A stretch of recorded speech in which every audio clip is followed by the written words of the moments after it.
Hello, my friends, and welcome to another installment of Zach Daily, Wednesday Night Bible Class. A quick note about my headwear. My lovely teacher, Mr. Eric, told me that this may help with the volume issues we had last time, so I'm going to give it a try. And one more thing before we start.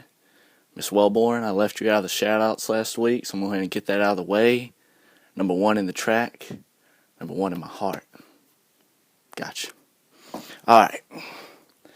So this week, we had to pick a movie and draw some biblical allusions and references and all that fancy English sounding words.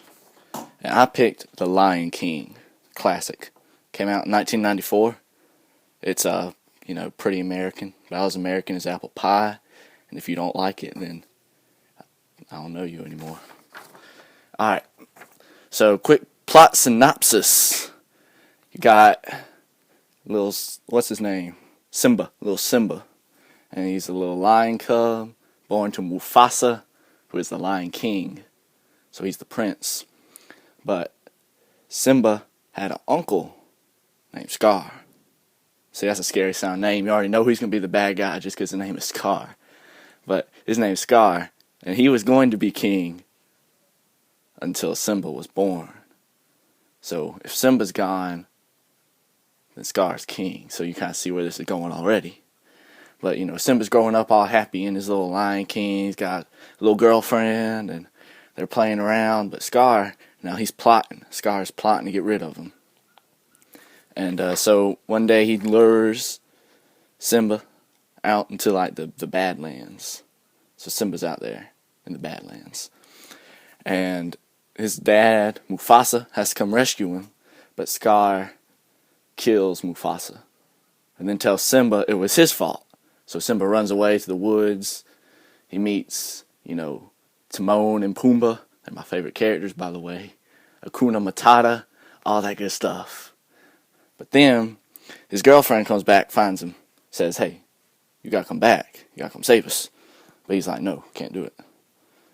But then Rafiki, that's the crazy little monkey guy, he comes and he takes, what's the guy's name? Simba. I keep forgetting his name. He takes Simba to this pond, and Mufasa's spirit comes, talks to Simba. It's like, you gotta go back, son. So he goes back, saves everybody, happily ever after. Alright, biblical allusion time. When I was thinking about this, I was like, duh, sounds like Moses. Moses was a prince, just like Simba. And Moses actually killed somebody. Did I say Moses? Yeah, it is Moses. Moses actually killed somebody. Simba just thought he killed somebody, but that was the reason both of them ran away.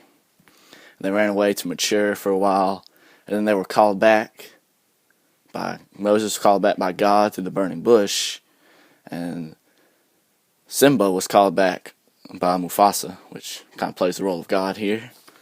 And so they come back to defeat Pharaoh / Scar, the bad guys, and set their people free. So that's like the easy kind of stuff to see. Secondly, I was thinking about Timon and Pumbaa, best characters in the movie. They actually made a little spin-off, Lion King 1.5. I own that movie. Watched it the other day. It's great. But they're kind of like the parable of the Good Samaritan. Because, when they find Simba, he's all kind of dead, laying on the ground. And, they don't mix with lions, because lions eat them for food.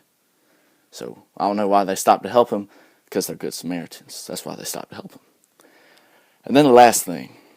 I already mentioned Mufasa plays the role of God here. Also, kind of plays the role of Jesus, because Mufasa died to save Simba from his sins. Because Simba, he didn't even listen to his dad, ran off to the Badlands. Mufasa had to go save him. He forgave him. And then he died saving Simba from the wildebeest stampede.